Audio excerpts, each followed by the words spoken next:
ପର ଦୁଃଖ କାରକତା ଓ ସଚ୍ଚୋଟତା। ଗାନ୍ଧିଜୀଙ୍କ ବାଲ୍ୟକାଳ ଖୁବ୍ ପ୍ରେରଣାଦାୟକ।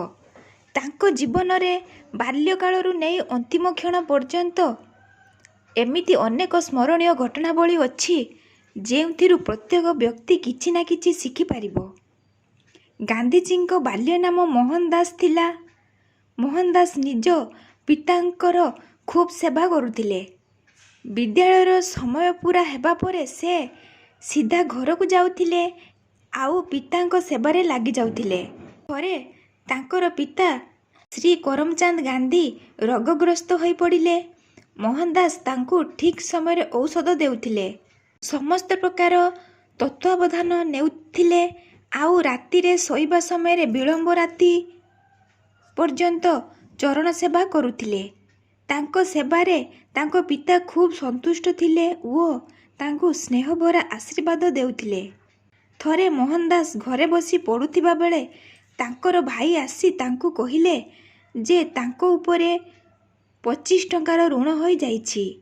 ଏହି ଋଣ ପରିଶୋଧ ପାଇଁ ସେ ମୋହନ ଦାସଙ୍କ ସାହାଯ୍ୟ ଲୋଡ଼ିବେ। ମୋହନ ଦାସଙ୍କ ପାଖରେ ପଇସା ନଥିଲା, ସେ କେମିତି ଦେଇଥାନ୍ତେ? ଏଣୁ ସେ ଏକ ଉପାୟ ବାହାର କଲେ। ରାତ୍ରିରେ ମୋହନ ଦାସ ନିଜର ଅନ୍ୟ ଭାଇଙ୍କ ବାଜୁବନ୍ଧରୁ ଅଳ୍ପ ସୁନା ବାହାର କରିନେଲେ ଓ ତାହା ବଣିଆ ପାଖରେ ବିକ୍ରି କରି ଭାଇଙ୍କୁ 25 ଟଙ୍କା ଦେଇଦେଲେ। ଭାଇ ତ ଋଣମୁକ୍ତ ହୋଇଗଲା, କିନ୍ତୁ ଚୋରି କରିଥିବା ଅପରାଧ ଯୋଗୁଁ ମୋହନ ଦାସ ହୃଦୟରେ ସଙ୍କୋଚ ଅନୁଭବ କରୁଥିଲେ। ଭଜନ, ଖେଳକୁଦ, ପାଠପଢ଼ା ଆଦି କୌଣସି କାର୍ଯ୍ୟରେ ତାଙ୍କର ମନ ଲାଗୁ ନଥାଏ। ତାଙ୍କର ମନ ଅସ୍ଥିର ହୋଇଉଠିଲା। ସେ ନିଜ ପିତାଙ୍କୁ ଏକ ପତ୍ର ଲେଖିଲେ ଓ ଧୀରେ ତାଙ୍କ ପିତାଙ୍କୁ ଦେଇ ପାଖରେ ବସିଗଲେ। ପିତା ତାଙ୍କ ପତ୍ର ପଢ଼ିଲେ। ପତ୍ର ପଢ଼ି ତାଙ୍କ ଚକ୍ଷୁରୁ ଲୋତକଧାରା ବହିଗଲା। ତାଙ୍କୁ ନିଜର ସୁଯୋଗ୍ୟ ପୁତ୍ର ଉପରେ ଗର୍ବ ହୋଇଥିଲା। ତାଙ୍କୁ ନିଜର ସୁଯୋଗ୍ୟ ପୁତ୍ର ଉପରେ ଗର୍ବ ହେଉଥିଲା। ଏହି ଅଶ୍ରୁ ମୋହନ ଦାସଙ୍କ ସଚ୍ଚୋଟତାର ପ୍ରମାଣ ଦେଉଥିଲା। ପିତାଙ୍କର ଅଶ୍ରୁଧାରା ମୋହନର ହୃଦୟର ମଳିନତାକୁ ଧୋଇଦେଲା। ନିଜର ସଚ୍ଚୋଟତା, ସାଧୁତା ଓ ପର ଦୁଃଖକାରକତା କାରଣରୁ ଏହି ବାଳକ ଭବିଷ୍ୟତରେ ମହାତ୍ମା ଗାନ୍ଧୀଙ୍କ ନାମରେ ପ୍ରସିଦ୍ଧ ହେଲା। ସତ୍ୟର ସାଧକଙ୍କୁ ଗାନ୍ଧିଜୀ ନିଜ ନିୟମରେ ଖୁବ୍ ଦୃଢ଼ ଥିଲେ। ତାଙ୍କର ପ୍ରତ୍ୟେକ କାର୍ଯ୍ୟ ନିୟମିତ ଓ ନିର୍ଦ୍ଧାରିତ ସମୟସୀମା ଅନୁସାରେ ହିଁ ହେଉଥିଲା। ପ୍ରତ୍ୟେକ କ୍ଷଣର ପୂର୍ଣ୍ଣ ସଦୁପଯୋଗ ହେଉ, ଏହି ସିଦ୍ଧାନ୍ତ ଉପରେ ସେ ସଚେତ ରହୁଥିଲେ। ତାଙ୍କ ଆଶ୍ରମରେ ସକାଳ ସନ୍ଧ୍ୟାରେ ପ୍ରାର୍ଥନାର କଠୋର ନିୟମ ଥିଲା, ଯେଉଁଥିରେ ପ୍ରତ୍ୟେକ ବ୍ୟକ୍ତିଙ୍କର ଉପସ୍ଥିତି ଅନିବାର୍ଯ୍ୟ ଥିଲା। ସନ୍ଧ୍ୟାର ହାଜରୀରେ ପ୍ରତ୍ୟେକ ବ୍ୟକ୍ତି ନିଜ ନାମରେ ଓଁ କହୁଥିଲେ ଓ ତାଙ୍କ ସହିତ ଦିନରେ କାଟିଥିବା ସୂତାର ସଂଖ୍ୟା ମଧ୍ୟ କହୁଥିଲେ। ଥରେ ଗାନ୍ଧିଜୀ ସୂତା କାଟୁଥିବା ସମୟରେ ତାଙ୍କୁ କୌଣସି ଆବଶ୍ୟକ କାମରେ ବାହାରକୁ ଯିବାକୁ ପଡ଼ିଲା। ସେ ନିଜର ଷ୍ଟେନୋ ସୁବୈୟାକୁ କହିଲେ, ଚରଖାରୁ ସୂତା ବାହାର କରିନେବୁ, ତାହାର ସଂଖ୍ୟା ଗଣିନେବୁ ଆଉ ସନ୍ଧ୍ୟାର ପ୍ରାର୍ଥନା ପୂର୍ବରୁ ମୋତେ କହିଦେବୁ। ସୁବୈୟା କହିଲା, ହଁ ଆଜ୍ଞା, ମୁଁ କହିଦେବି।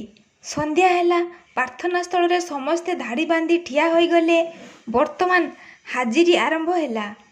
ପ୍ରଥମେ ଗାନ୍ଧିଜୀଙ୍କର ନାମ ହିଁ ଥିଲା। ସେ ଓଁ ତ କହିଲେ, କିନ୍ତୁ ସୂତାର ସଂଖ୍ୟା ତ ସୁବୈୟା ତାଙ୍କୁ କହି ନଥିଲା। ସେ ଗମ୍ଭୀର ହୋଇଗଲେ। ଥରେ ସୁବୈୟା ଆଡ଼କୁ ଦେଖିଲେ, କିନ୍ତୁ ଚୁପ୍ ହୋଇଗଲେ। ଗାନ୍ଧିଜୀଙ୍କ ଅନ୍ତର୍ମନରେ ତୀବ୍ର ବେଦନା ହେଉଥିଲା। ପ୍ରାର୍ଥନା ସମାପ୍ତ ହେଲା। ପ୍ରତିଦିନ ପ୍ରାର୍ଥନା ସମାପ୍ତ ହେବା ପରେ ଗାନ୍ଧିଜୀ ପ୍ରସନ୍ନଚିତ୍ତରେ ଆଶ୍ରମବାସୀଙ୍କ ସହ କଥାବାର୍ତ୍ତା ହେଉଥିଲେ।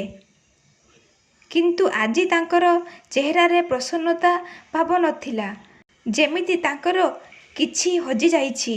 ଏପରି ଗମ୍ଭୀର ଚିନ୍ତନ ମୁଦ୍ରାରେ ବସିଥିଲେ। ଅନ୍ତରର ବ୍ୟଥାକୁ ବାହାରକୁ ଆଣି କହିଲେ, ମୁଁ ଆଜି ଭାଇ ସୁବୈୟାକୁ କହିଥିଲି ଯେ ମୋର ସୂତା ଚରଖାରୁ ବାହାର କରି ନେବୁ ଓ ମୋତେ ତାର ସଂଖ୍ୟା କହିଦେବୁ। ମୁଁ ମୋହରେ ପଡ଼ିଗଲି। ମୁଁ ଭାବିଥିଲି ସୁବୈୟା ସୁବୟା ମୋର କାମ କରିଦେବ, କିନ୍ତୁ ଏହା ମୋର ଭୁଲ ଥିଲା। ମୋତେ ନିଜ କାମ ନିଜେ କରିବାର ଥିଲା। ମୁଁ ସୂତା କାଟି ସାରିଥିଲି। ସେତେବେଳେ ଏକ ଜରୁରୀ କାମ ଆସିଯିବାରୁ ମୁଁ ସୁବୟାକୁ ସୂତା ବାହାର କରିବା ପାଇଁ କହି ଚାଲିଗଲି। ଯେଉଁ କାମ ମୋତେ ପ୍ରଥମେ କରିବାର ଥିଲା ତାହା ମୁଁ କଲି ନାହିଁ।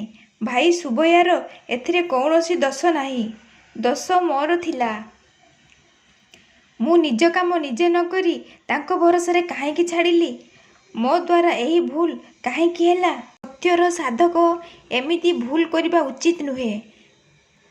ସେ ନିଜ କାମ ଅନ୍ୟ କାହାର ଭରସାରେ ଛାଡ଼ିବା ଉଚିତ ନୁହେଁ। ଆଜିର ଭୁଲରୁ ମୁଁ ବହୁତ ବଡ଼ ଶିକ୍ଷା ପାଇଲି।